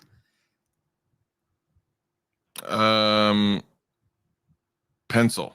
The harsh truth about I mean, just from having done these for years, I have a feeling there's going to be like an AI voice on this or something, and I think it's going to be very generic-y type stuff. I would love to be wrong. I hope that I'm wrong. Actually, just click one. Let's click a video and find out. Confirm, non-confirm. A son and his father were walking on the mountain. Suddenly, the son falls, hurts himself, and screams, "Ah!" To his surprise, he hears the voice repeating. Okay, so AI, faceless, automation type of channel. Yeah, these can be successful. Sure. I do want to investigate like where the 4,000 subscribers have come from, because with less than 50 videos, shorts maybe, and view counts in the hundreds, because they have a bunch of shorts. Okay, so they have a couple of outliers. Yeah, it's one here with 200,000 views, and then shorts. Nothing really outstanding there. So I'm just curious in terms of the view. How old is the channel? Is it something that's from last year? So from last year. So there is one video that's carrying the weight of the channel. What makes that video so different? I'm curious. 10,000 likes, 200 comments. So you would assume that that's organic. Mm-hmm. Once a psychology professor walked around his classroom holding a glass of water. He asked his students, "How heavy is this glass of water?" The students started to shout out guesses, ranging anywhere from 4 ounces to 1 pound. I'm curious. The professor replied, "The absolute weight of this glass isn't what matters while I'm holding it." I'm not going to watch the whole of this video. I'm actually intrigued. I want to know how much the water weighs. You can watch it. Well, maybe that's why the video was successful, because it had a hook that created curiosity at the beginning. That overwhelmed the rest of it being just kind of automated and whatever. Yeah, I mean, that story was interesting. I was curious as to what was going on. But yeah. So I mean, at the end of the day, like my thoughts are that what is if I were talking to this creator, I'd be like, okay, what's your end goal? What are you trying to accomplish? And ensure that the content helps you get in that direction. If you just want to have an automated channel that just kind of spits out videos and it gets views and stuff, I mean, to a certain degree, you already have that. But what's the end goal? Like I've never understood what the end goal with a channel like this is. It's not to say that there isn't one. I just have never. Whenever I've spoken to someone who has a channel like this, and I ask them that question, they always sit there and go, "I just have a big YouTube channel that I can get sponsorships." And I'm like, "You're not going to get sponsorships with something like this. It's just not the way it works." So I would just love to know more. See, here's the thing, Rob. If we had reset the thing, we could ask the person in chat. Oh, we will get to that. We'll get to that. Yeah. We're just doing a video about faceless automation channels, and the real challenge a channel like this has already is that the barrier to entry for this type of content is virtually non-existent now. Within 2 hours, anybody can watch a tutorial on YouTube and then be producing their own content similar to this style of content at scale for free in maybe 2 to 3 hours. So there is that challenge of how you make your automated content unique and irreplaceable. And that's where I think you have to pump a little bit of your soul and energy back into the content. There are faceless channels that are able to do this. And with the videos that we saw and the thumbnails that we see here, which are all kind of, we can tell they're AI generated, but they're all somewhat a little different as well, especially the way the thumbnails are designed. It just means that there's so much competition in this same space, and you're easy to replace in that respect as well. Very true. And that's just going to be the challenge that you're going to face going forward. So you could research channels that are successful at this, but the other perspective is that the first mover's advantage has also disappeared as well. You may see a similar motivational channel that is faceless and automated in some way, that has hundreds of thousands of subscribers and does a decent amount of views per video, but they've established themselves already in, let's say, 18 months, which doesn't sound very long, but in this AI faceless channel world, it's a lifetime at this point. So suffice to say, Travis, I think what we're trying to say here is that we almost immediately identified this channel as another faceless automation channel, which lacks a unique approach. And they have to somehow find, as you say, maybe their goal for this channel, and then how it's going to appeal to an audience in a different way that all of the other faceless channels are capable of doing. Absolutely. Absolutely. And, you know, the name of the game is being interesting. Being interesting. Or educational. All right. 3, 2, 1. Let's do another one of these. Which is channel 85.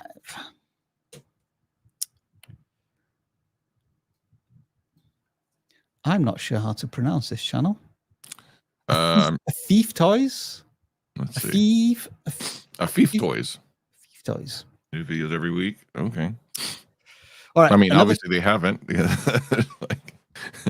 like, where's the one from a week ago? All right. All right. This always happens. They always like new videos every whatever. Let's don't do that to yourself. Another channel here with a significant number of subscribers and 300 videos, but yet their day-to-day content is 100 views or less. So I'm looking at what they've done in the past. Couple of videos have got tens of thousands of views, and they are all on whatever this game is with this. They look like QR codes to me. Yeah, they're all launcher codes for Beyblade. Interesting. So that's what they were passionate about, certainly for a period of time. Any shorts that were popular? Again, Beyblade.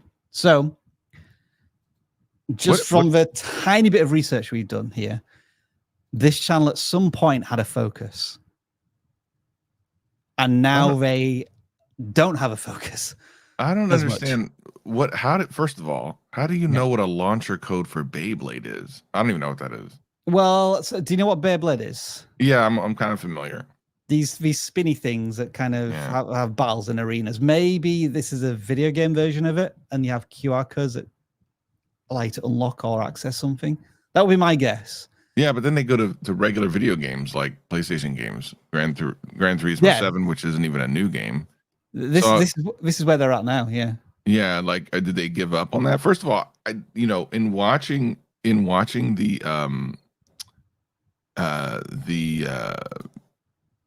the thumbnails from before when you were talking about that they had Beyblade launcher QR codes, that started to give me a really interesting idea about thumbnails. Just putting QR codes and thumbnails for different various things sounds interesting to me. Like it's totally interesting.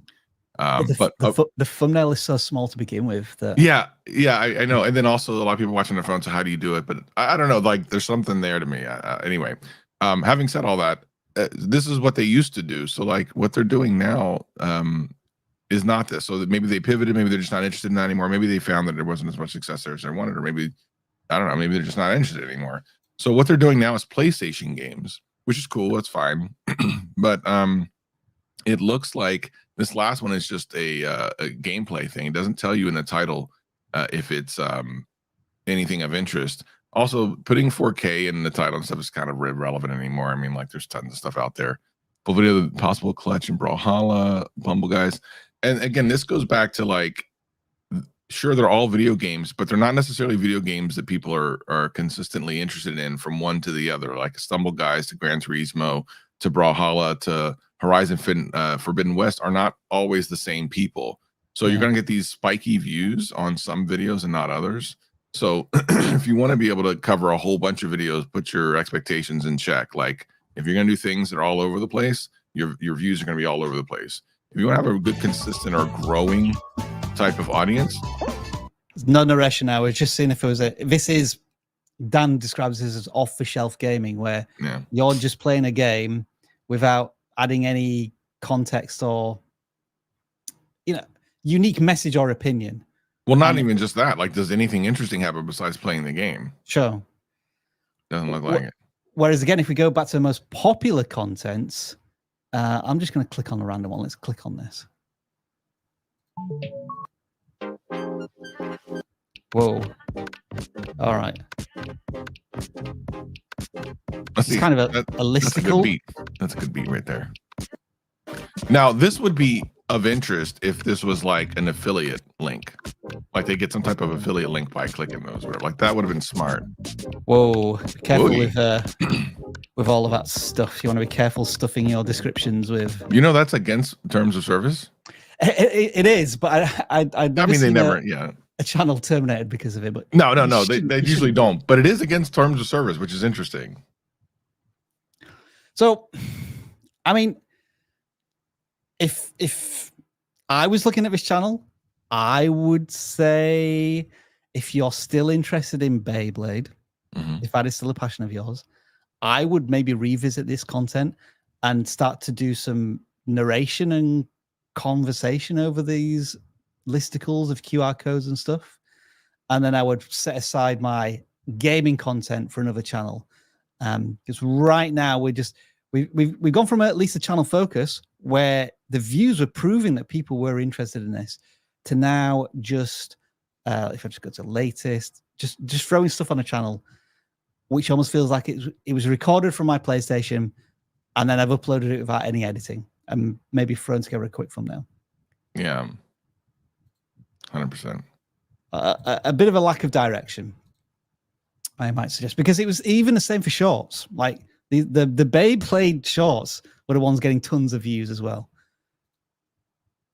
So you went from a channel focus and now you don't have a channel focus, and I think it's really reflecting in the fragmented audience at this point. As a gaming channel that we've audited there, I think what we'll do now is clean up all of the super chats, make sure we've done all of them before we move on. I just need to check which ones we have to answer. We don't have too many, so that's good. The first one here is Red Beard on Twitch. Thank you for all of your tips. Currently, I have a video less than 24 hours old, and it's over 500 views. My previous high was 77 views in 24 hours for a long form. So helpful. Thanks again, vidIQ. So this is what I call their viral moment. 500 views might not sound a lot to anybody watching, but 500 views when you typically get 77 is like 6 times more views than you normally get. If we were going to give this channel some advice, Travis, what do you think they should do next? First of all, I vaguely remember this channel just because I remember the name Redbeard on Twitch. And I think we talked about like they do stuff on Twitch, and I think they repurpose it on YouTube. My only feedback, first of all, congrats and just continue on, keep pushing on. My last thing that I could think of is I do watch some creators that are primarily on Twitch and then they upload on YouTube. But the one thing that really is upsetting when you watch those is all the Twitch crap that comes up on screen as you're watching the replay. It's like, we don't have that here on YouTube. We're not used to it. And it's highly annoying on YouTube.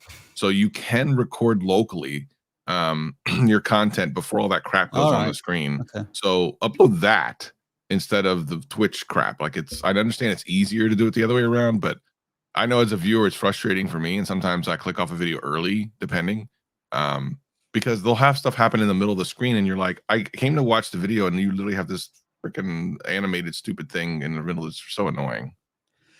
So what I was going to say, which is a little more positive and constructive, was, whatever the topic or the focus of that video was, I don't sit on your hands now and just watch the view count go up on that video and think, yes, finally done it. Because like in 2 or 3 days time, it could peter out. I would be planning more content around that topic if you can, because YouTube's clearly found a bit of an audience there and they've brought them to your channel. So like, awesome, brilliant. Now go do it again. Yes. Go do something similar. Absolutely. And we'll see where you are in a couple of months. When we hit 2 million, let's see how many subscribers you're gonna have. Maybe you have 2 million and one. Who knows? And we got a super chat. It's not a super chat, but a membership message here, and they all get sound effects. Beyond Every Valley. I did my first live stream last week. Congratulations. Amazing. They are terrifying when you first do them. And super fun at the same time. Things always go wrong. So like, let us know what was the thing that you found most enjoyable about your first stream. Yeah. And what thing went wrong? Because that it is kind of a bit of a joy, because you get used to the fact that things will go wrong, and so you just go with the flow. Like, remember last week when my entire computer exploded and I had to just leave the live stream and come back. It was so much fun. It was stressful, but we knew we had contingencies in place. Travis was here to take over, while I just quickly ducked in and ducked out and then came back in. All right, last super chat of the day. We're not doing any more. The lovely Scrub. In the spirit of channel focus, are retrospectives on video games a good enough focus, or should I do retrospectives on a specific genre of games? That's a good question. That is a good question. I do have thoughts. Let's hear them. It can be enough if you're good. Like, if you really spend the time to look at some of the other retrospectives in your niche. So there are some channels that go across a breadth of types of games, but it's because their storytelling is so good. If your storytelling is good, yes, that can be good enough. But a lot of people, they don't spend a lot of time, sharpening that sword, so to speak. They just kind of throw something out, and being in a very specific game could help you sharpen that sword to the point where you can then start to spread out. Because if people come based on the information and stuff that they learn from your retrospective, and at least if the game is interesting enough or popular enough, they may watch the other one. And of course, the longer you get people connected and to watch and to engage with your content, the more likely they are to watch with something else. So it can be, but you can say that about a lot of things. You can say that about just about any kind of channel. Can you have more of a quote variety channel? Sure. But again, your storytelling or your personality needs to be something of interest that people will come back for. Right, I just want to show you an example here. I think it really fits this conversation quite well. So, Travis, I'm going to show you this channel and just give you 10 seconds and then tell me what you think this channel is about. Well, without looking at the titles, I see the Now You Know, which is all over the place, which is interesting. And it's obviously the DC Lego thing. And again, I'm not looking at titles. I don't know if it's like story-based stuff. I mean, I'm looking at their views, but not the titles. The views are great, fantastic. Yeah. I don't know how big the channel is, but story-based stuff. Now you know. I don't know. Thumbnails and titles seems to suggest these are just all of the interesting facts, stories about the Lego video games. I would click them regardless. The franchise level Lego video games, whether it's Middle Earth, Batman, Star Wars, etc., etc. This is all cool, right? As you said, view count's brilliant. Okay. Yeah. This latest video from the creator. Look at what it is. Interesting. and they completely changed the thumbnail and everything. Yeah, so like Star Wars, famous game. Yeah, everything is not like yeah. So to this point, we see this quite often. Like you switch something, you try something different just outside of your norm, and then and it just falls flat, and you're like, oh my god. It is a slight departure, isn't it? It's still, I think, looking at nostalgic video games, but instead of looking at Lego as their like through line. They're using Star Wars, which I have used in the past, but it's been in a Lego universe. Yeah. And currently, the audience is not reacting to it, or YouTube is not sharing it with the right audience. So I think this is just a good reflection of we shouldn't discourage a creator from experimenting with this and trying it, because you do have to find these new threads and new audiences. But you also have to listen to what YouTube is telling you as well. And maybe it will take this creator 2 or 3 attempts at Star Wars franchise content for the audience for the YouTube to find that kind of sidestep audience. Yeah, I want to actually check out. I want to check that out in a week. Give YouTube more time. That's a fair comment as well. But I feel as if this question just perfectly suited what the conundrum that this creator is in now, where they've had success with Lego video games. Maybe they're running out of content there. They're trying something new, and they're seeing how the algorithm kind of reacts to that. So thanks for the question. And I think what we'll do now, Travis, is exactly what you suggested, which is to just clear the board. Let's start from scratch. And we do that with StreamYard's useful giveaway tool. All right. Which is going to allow us to pick some of you who are on this live stream right now. So if we were going to have some text, Travis, I'm going to let you pick this time. What should people be typing out in the chat? Let's do #TheCircle. Any reason why? Yeah, I'm watching the show The Circle on Netflix. All right. Okay. It's a good show. Wasn't there a film with Tom Hanks in called The Circle, which was absolutely appalling? I don't know. The show is great. I don't know. I think it starred also Emma Watson as well. It was something about a dystopian social media company. Oh, really? Yeah, because that's kind of what the show's about. But I don't think it was very good. I think it got terrible ratings. Wow, look at all of his comments so far. Yeah, well, doesn't take long. People that's fast, right? Yeah. We also play a little game here in the sense of me trying to time the drum roll with actually pulling out the first winner of a random channel audit. So I'm going to press it now.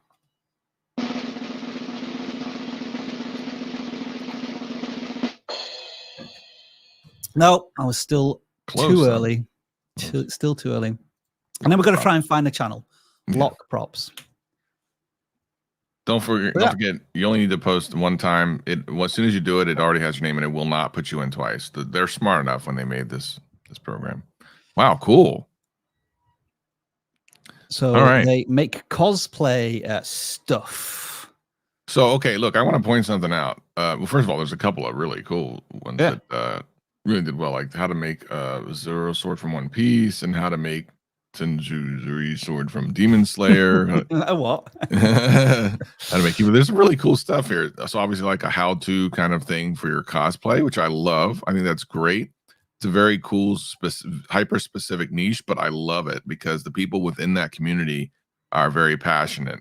Now, what I'm curious is, are you, because I think like there's an opportunity here.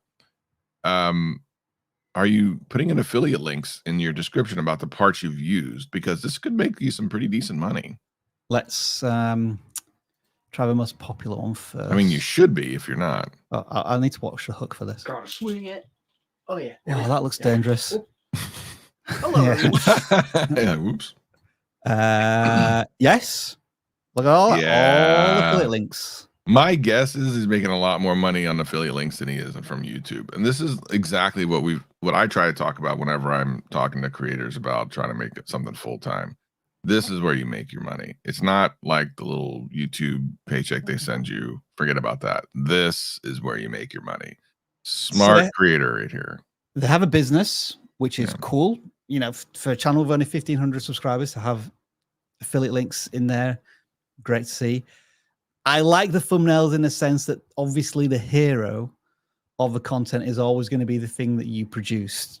The ones that jump out to me in particular is obviously this one, which has the most views, the Kingdom Hearts one, because that's so iconic, that image, the Batarang as well, really good thumbnails. I guess my question to the creator is, what makes you decide what you're going to make next? And the reason I ask that is because there's probably quite a long lead time or lag time between making the decision to make the item, filming around the creation process, and then actually posting on YouTube, because these videos take a long time. And I understand why they would take a long time. I'm not saying you should make more videos, like 7 months, 4 months, 2 months, 1 month. Again, I'm sorry, I'm going to go back to this again, but in the calendar of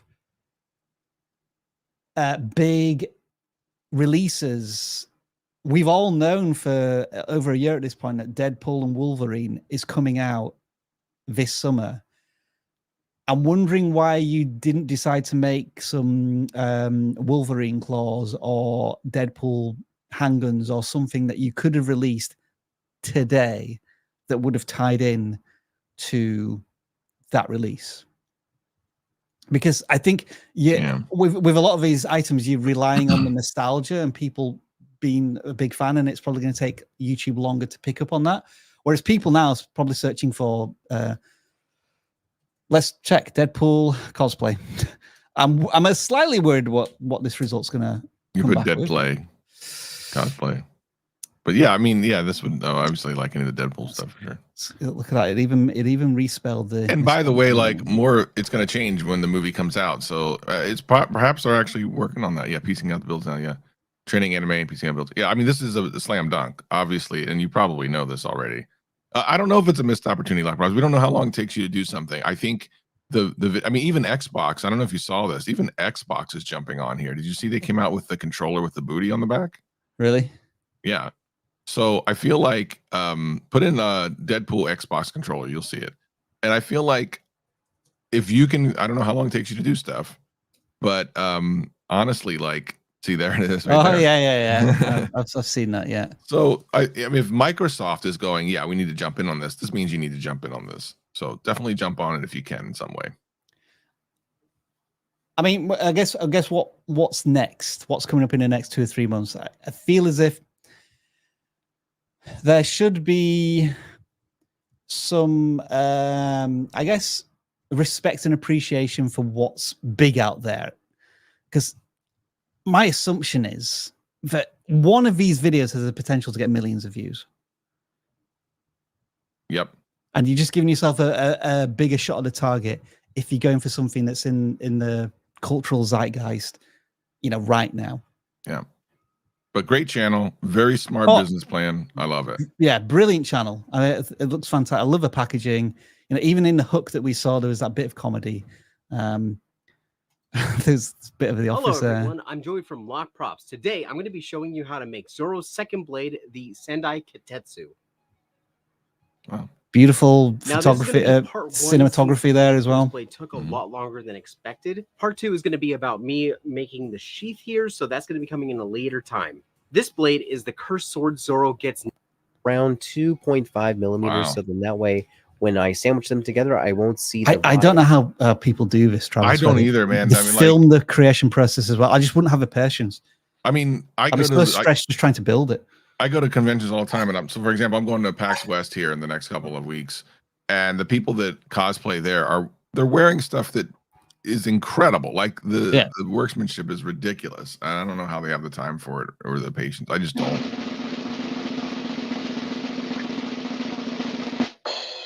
Oh, still too early. Clash with Sharma. I love the little bringing the shades down. That's pretty dope. Okay, 250 subscribers. All right. That's for Sharma. I'm guessing this is a shorts channel just because they've not really posted much recently. So let's go to shorts. Can't really tell how recent shorts are though, right? Like you have to click on them or something weird. Yeah, you have to click on it and then pause it and then go to description. And this is published on the 20th of July. So that's like in the last 3 3 days ago. days. So Yeah. I would say they're a shorts channel. Yeah, primarily. And what's this game again? Valorant? Is it Valorant? Yeah.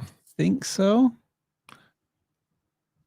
Yeah, cool. I mean, obviously, shorts and gaming shorts do well. They always have since the literal inception of shorts. One of the first niches that worked well on on shorts was video games, and more specifically Minecraft, but certainly video games. So I don't know that there's even much we would need to tell you there. You're getting good views for your subscriber size on shorts. So what about like the more long form stuff? Yeah, I mean, look, they're pretty much crushing in shorts. So I'm curious, like, what about the long form stuff? I will just add before we move beyond shorts is if you can find a particular series, like you almost use the same title in every single video, but it's like a slightly different event happened, or you're using a different weapon, or like it's the same structure, but one thing changes. I found that those can be really successful. Maybe sounds a little bit repetitive, but remember the way this content is being consumed, that people love that type of stuff just on like coming out every couple of days. And then you want to look at long form videos. You know, there's not much here, like 8 videos in the last year. And they're not custom thumbnails from what I can tell. Well, are they custom thumbnails? Maybe they are, but they're really odd custom thumbnails. Because I'm not seeing any of the UI on the... Oh, I've blurred it out? I don't know, it's a bit weird.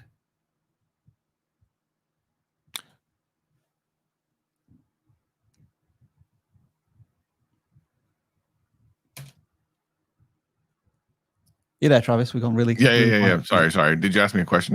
Something came up in the back. Did I ask you a question? Something was in the... Something, I was saying, I was wondering if these were custom thumbnails or not, because at first I thought they weren't, but it looks as if they've kind of blurred out the UI. Yeah, that's weird, right? Like it almost looks like they're screen caps. Them.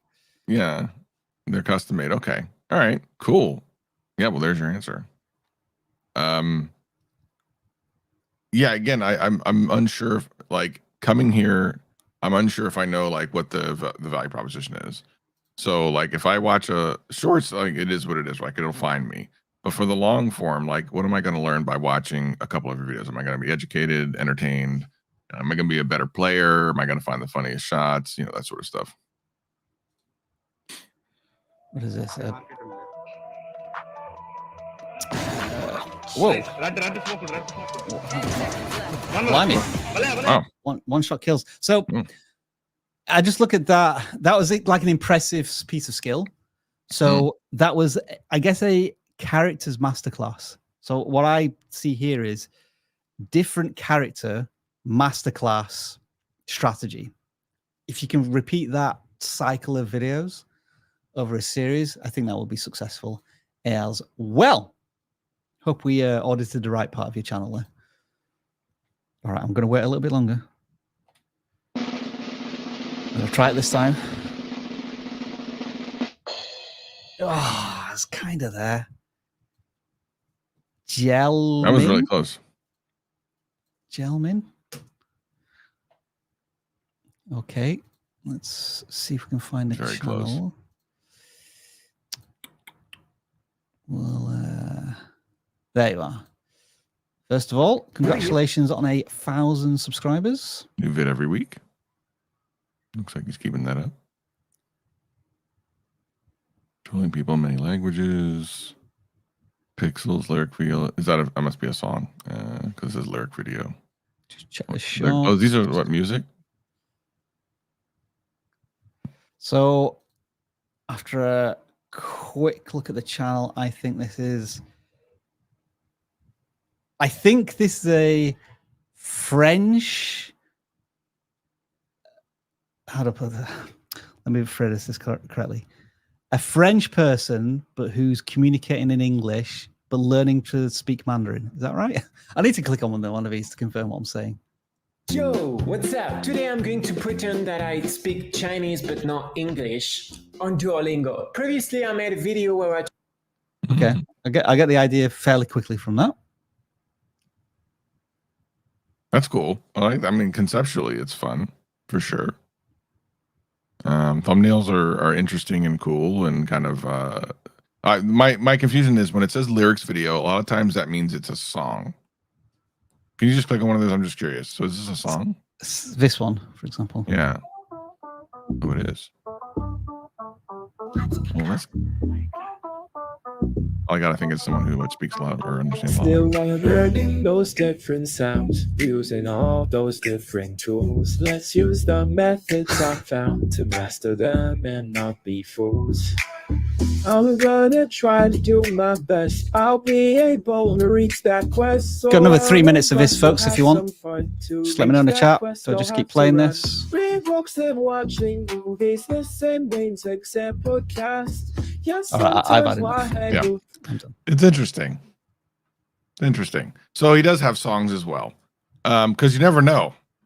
Something could take over. You never know. You become the next Justin Bieber or something. Anyway, wasn't Justin on YouTube? Or was that the other guy? Maybe. Isn't he found on YouTube? What, Justin Timberlake? No, Justin Bieber. Oh, Bieber. People are probably laughing and pointing at me in the YouTube chat right now, and you are allowed to. You are allowed. But I do like conceptually. I like some of these. The French guy pretends to speak Chinese and learn English and Duolingo. Like that's kind of fun. Yeah, Justin was on YouTube. So very interesting stuff. Definitely different than what you would see for someone who's trying to educate people in language changing and language. I'm sorry, it's still early for me. Yeah, it's different. I like it. I think it's cool. I guess what I'm trying to find out here is,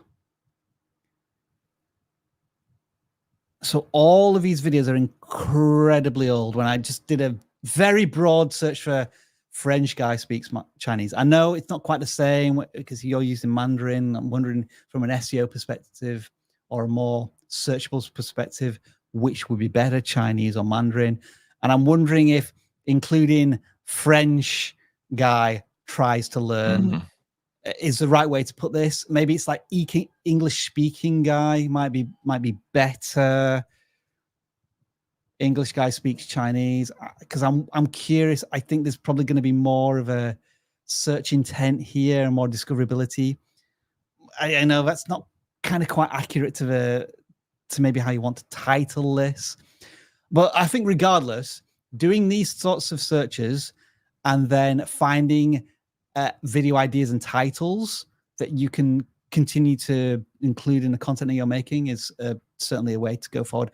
And also, I think there's probably some really good value in doing shorts as well. And you have been experimenting with this and getting some pretty decent views as well on some of these shorts. Some of them have also tanked as well, but maybe these were a bit too much of a departure from the language ones here.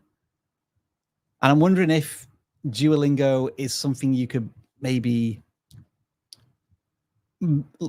move into a little bit more as well, because this one has like 850 views. Is it one of your more popular ones?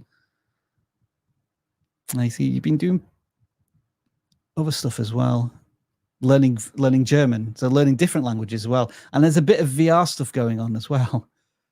So occasional straying into different topics, but then trying to pull it back into language as well.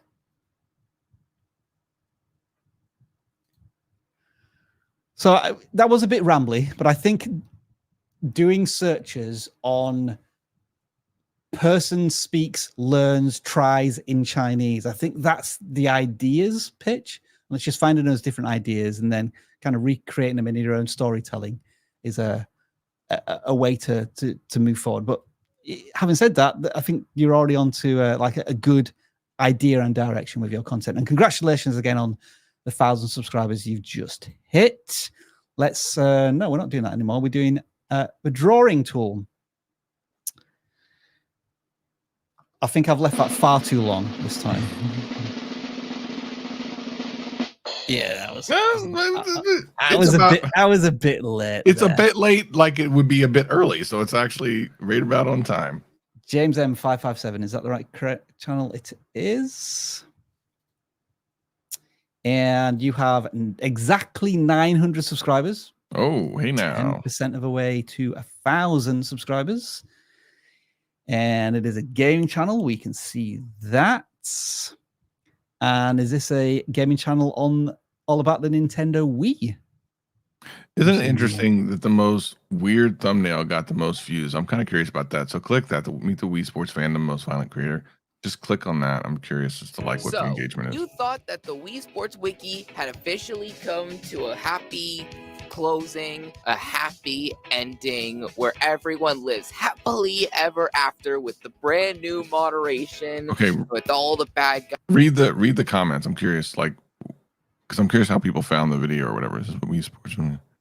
Okay, so this is basically like a drama type video, which works in every niche, unfortunately, because drama is interesting. Yeah. Interesting. He figured out there was a corner of this particular gaming fandom that has like drama, and he nailed it, and people came and watched. Yes, me's. So yeah, what I'm seeing here amongst all of the older stuff and me's that were creating a year ago, that style of thumbnail, Travis, which you picked up on, which is this kind of exploring the Wii Sports fandom page on the internet. Yeah, they're getting views. Yeah, they are the go-to channel for that very specific particular niche. Likely the people on that forum or whatever it is are the ones watching it. It's probably unlikely that people outside of that are watching because they probably don't know what it is. True. But sometimes there's enough people on Reddit or forums or whatever that can keep you going. I mean, look at some of the Reddit channels out there. They do very well. I think what was also encouraging about that video was like again 66 comments. I think that's a good amount of conversation for a video of that size. But I think you also added like a cautionary tale there in that it is drama that the channel is feeding into. And if that's what they want to do, if that's the type of channel and community they want to create conversation in, that is your right to do. Yeah, you just have to be real careful because it can be very toxic, and it can make it not fun. Just be very careful about that sort of thing. But that is currently definitely their superpower. Sure, that I agree. Wii Sports fandom community content. I don't know, it's still a thing. But listen, there's something for everybody. There is. I think I've got that perfect this time. Here we go, folks. Oh, I mean, close. It's difficult. Gus, is this going to be an N64 channel now? I mean, I hope so. That would be cool.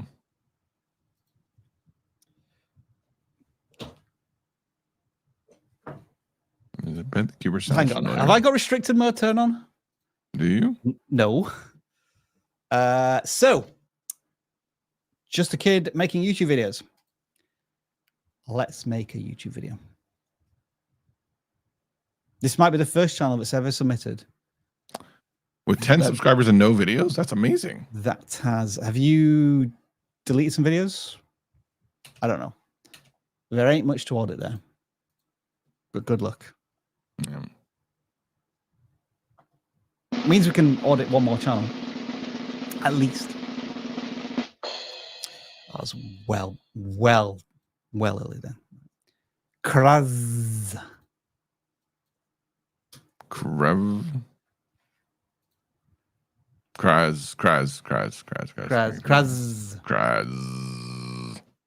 All right, there must be a shorts channel because the last video they published long form was 7 months ago. So we'll take a look at your shorts. And you are doing Fortnite videos. Very nice, yeah. How the shorts look like they're doing now? So some of them. This is a channel that's kind of following my thoughts and ideas, whereby you do a certain thing in a certain game and you just change the parameters. So they're trying to win games of Fortnite with only, like, I don't know if this is a particular character, a particular piece of equipment, a particular weapon. And I think that's a good idea. Some of these videos just, again, you're getting very spiky views. That would be the only odd thing at the moment. Like, let's see why. Playing Fortnite Reload with one weapon. Today we're using the twin mag. Let's go. We just got one. Let's go. A purple twin mag is crazy. All right, we're max metal, max wood, max everything. Okay, so we have 2 solos, 1 duo. All right, it's a duo versus me. Dead on one. Music's intense. Holy. What's gonna happen? Are you gonna do it? It's a 1v1. 1v1. Oh, I done it. You want to give only twin max subscribe for day 5. Woof. You know, mean- I feel like the music made that video as much as anything.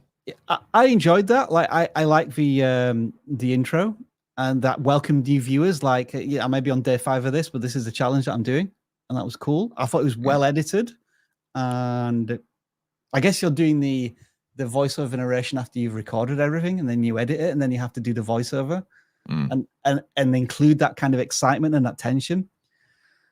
So I don't want this creator to be discouraged, because I thought that was a good shot, even though you've done more of these and they haven't been anywhere near as successful. I'm going to watch one of them, maybe the one before it, just to see if there's an obvious reason why it's not been as successful as that one with 8,000 views. This is day 2 of winning Fortnite with 1 weapon. Today we're using the Scar. Here we go. Scar right here. Dead. Nice.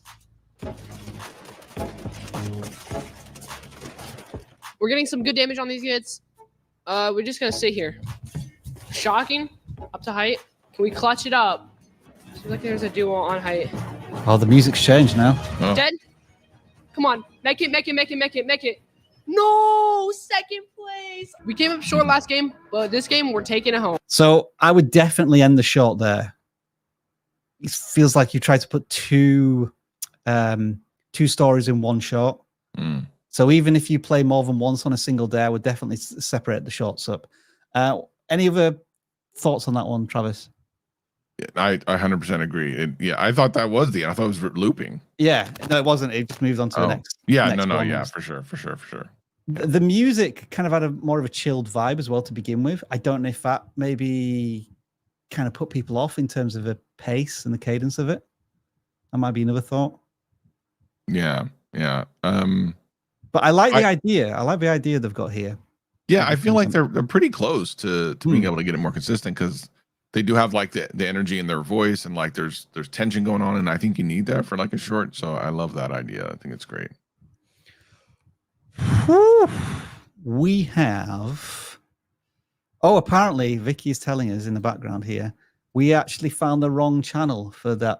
How was that possible? Hold on for a second. First of all, we didn't do anything. You looked for a channel and couldn't find it. So let's just be clear about that. They commented on another channel. This is their actual channel. I see. All right. We're going to give you 60 seconds. Okay. Martin, evil chess. Oh, it's all chess. Wait, well, some of it is because there's Duolingo at the bottom. From 7 months ago, yeah. Yeah. So And probably want chess to after get. that. Wait, is that chess too though? Wait, was that? What is going on? I'm so confused. I'm so confused. Okay. Anyway, it's a chess channel. That's cool. It says 41 videos, so a lot of them are shorts. Then okay. Martin 30 wins. Can he win? Like, I feel like the title on that is probably not as good as it probably should be, and maybe even the thumbnail could be better, because does that mean a whole bunch of people are playing against him, or what? Like, I would love to understand. I love the chess for beginners. That could actually go somewhere over time. If the video is done well, like that could go somewhere. It's evergreen. People who might be getting into chess are going to want to learn that. I think that's a great video to have. But the Martin 30 Queens feels like it's probably interesting, but I also feel like there's not a lot. Oh, by the way, did you just see what it said there? Skip to third. Did you see anything where it says something like when you highlighted over it, it said skip to 3 something? Oh yeah. Now it's interesting that it's a 4 minute and 30-second video, and they're like skip the whole first part of the video to get to the part that you want to get to. On the side of chess. I'm only hearing this through my left ear. 250 rating from Bulgaria, and today I gave him 30 queens. I thought I was hearing it in like a weird mono version of that. Ramnik or something. Martin already played his first move, which is this. So making 6. Oh. some interesting editing going on there. And they're at the very beginning of their YouTube journey. Well, I'm saying that they've got 214 subscribers. They must be making shorts as well. Yeah. When you look at the shorts, Travis, they're getting some tremendous views. Yeah, and that might be where the bread and the butter of this channel comes from. Is like the short stuff. Some memey jokey stuff I'm certainly seeing here. I don't want to click on any of it, just to play it safe. But I mean, it seems to be working pretty decent. So yeah, I mean that might actually just be where the vast majority of your viewership comes from for a while until you kind of lock in the longer form stuff. Yeah, definitely keep working on this shorts content as well as doing the longs as and when you can, if you want to lean into the audience as well. I guess the one thing I might say is something that may help you transition to long form content is try making shorts that are like almost could be shorts, but just aren't like it's a 90-second video or it's a 2-minute video. Because sometimes it's too much of a leap for the audience to watch one of your shorts for 20 seconds and enjoy it, but then have to commit to an 8-minute 20-second video, which is just too much of a leap. So something to experiment with. Long form videos that are less than 2 minutes, so that you can keep the same sort of editing style and humor as you do in shorts, and it doesn't feel too long to the audience. That is something worth investigating. And there, Travis, we will bring to a conclusion another week of channel audits. Shall we blow out my audio as I usually do by playing the outro music? Let's see what happens. You can just let play until it would be good. Do I sound okay? So that was Travis, completely unintelligible. I don't know. Now. It did it to me too. It did it to you. I didn't say anything. I was waiting 10 seconds for the audio to fix itself. Thank you everybody for joining us this week. I do apologize if this was kind of like a slower one, or you appreciated more like diverse opinions in that first hour. But when Travis joined us, it was much better as always. Thank you for the conversation there, Travis. As always, I give my co-hosts 20 or 30 seconds to pitch what they're up to here at vidIQ. So Travis, where can viewers find you?